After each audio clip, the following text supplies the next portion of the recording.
હમ good afternoon sir, HDFC bank તરફથી વાત કરું છું. હમ તમારા પાસે જે ક્રેટા ગાડી છે ને સર, એના બેઝ ઉપર તમને ઓછા વ્યાજદરે સર લોન ઓફર થાય છે. રિક્વાયરમેન્ટ છે અત્યારે સર? હમ છે સર? હા તમે ગાડી કેટલામાં લીધી હતી સર? 15 લાખમાં. 15 લાખમાં લીધી હતી. ઓકે સર, ગાડી ઉપર લોન ચાલુ છે અત્યારે? કઈ બેંકમાં ચાલુ છે સર? HDFC. HDFCમાં જ ચાલુ છે. ઓકે સર, કેટલાની કરાવી હતી સર લોન તમે? 50 લાખ. 50 લાખની લોન કરાવી હતી સર? 50 લાખની તો ના થાય સર લોન. કેમ? તમે ક્રેટા ગાડી ઉપર સર 50 લાખની લોન લીધી હોય જ નહીં સર. મેં તો 15 લાખની કીધું ને. તમે ગાડી કીધું કે મેં 15 લાખમાં લીધી, ગાડી 15 લાખમાં લીધી છે એમ? અને લોન તમે કેટલાની કરાવી હતી? લોન મારે 50 લાખની કરાવી છે. 50 લાખની લોન કરાવી છે એમ કહો છો?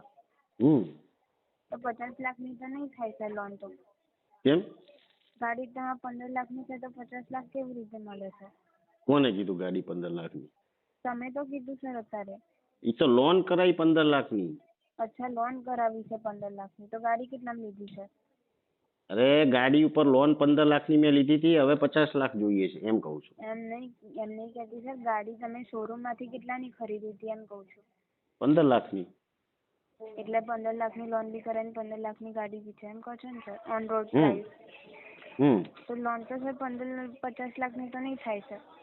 કેમ પણ એમ પૂછું? નહીં જ થાય ને સર, તમારી ગાડી જ 15 લાખની છે તો સર ના થાય. અરે ગાડીમાં મેં સોનાની પટ્ટીઓ લગાડી છે, ક્યાંથી તમે એમ કહો તો? મારી ગાડી અત્યારે 50 લાખની વેલ્યુ છે. ના હોય સર.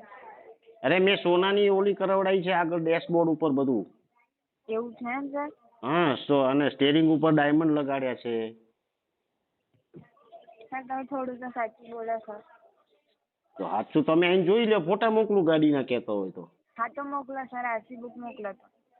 આરસી બુક નહીં, ફોટા મોકલું ને ગાડીના. આરસી બુક નું કામ છે? હા સર, આ નંબર ઉપર મોકલી દો ફોટા, બસ સર. બસ તમને ગમી જશે તો ગાડી? મને નહીં ગમે સર, તમારે લોન કરાવી હોય તો કોને? મારે લોન કરાવવા માટે તો કહું છું 50 લાખની ગાડી છે એમ.